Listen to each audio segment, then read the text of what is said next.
আসলে যেই মানুষ একা চলতে পছন্দ করে, একা ঘুরতে পছন্দ করে, enjoying with his on company, নিজের সাথে নিজেকে ভালো লাগে, তার সে মতো সাহসী মানুষ পৃথিবীতে খুব একটা হয় না।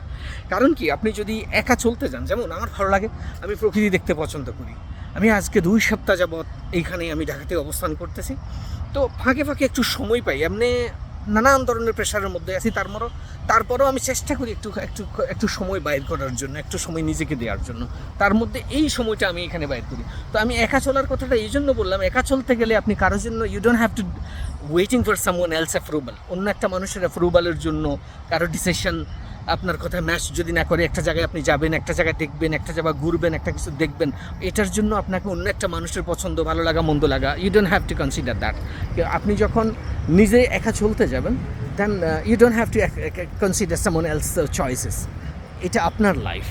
তো আমি সেটাই পছন্দ করি, আমি একা চলতে পছন্দ করি, ঘুরতে পছন্দ করি। বিশেষ করে এই সব জায়গা, যে স্থানগুলো আমাকে খুবই টানে, ন্যাচারাল যে জায়গাগুলো আছে না, আমি এই জায়গাগুলোতে খুবই ঘুরতে পছন্দ করি। বাংলাদেশে একটা ইমার্জেন্সিতে আমি আসছি, তারপরও আমি চেষ্টা করলাম যে আমার কিছু সময় আমার নিজের জন্য, I think I deserve to get some time with the nature. Specially Bangladesh একটা ন্যাচারাল কান্ট্রি, তো এইখানে কিছু সময় নিজের সাথে দেওয়া খুবই খুবই প্রয়োজন।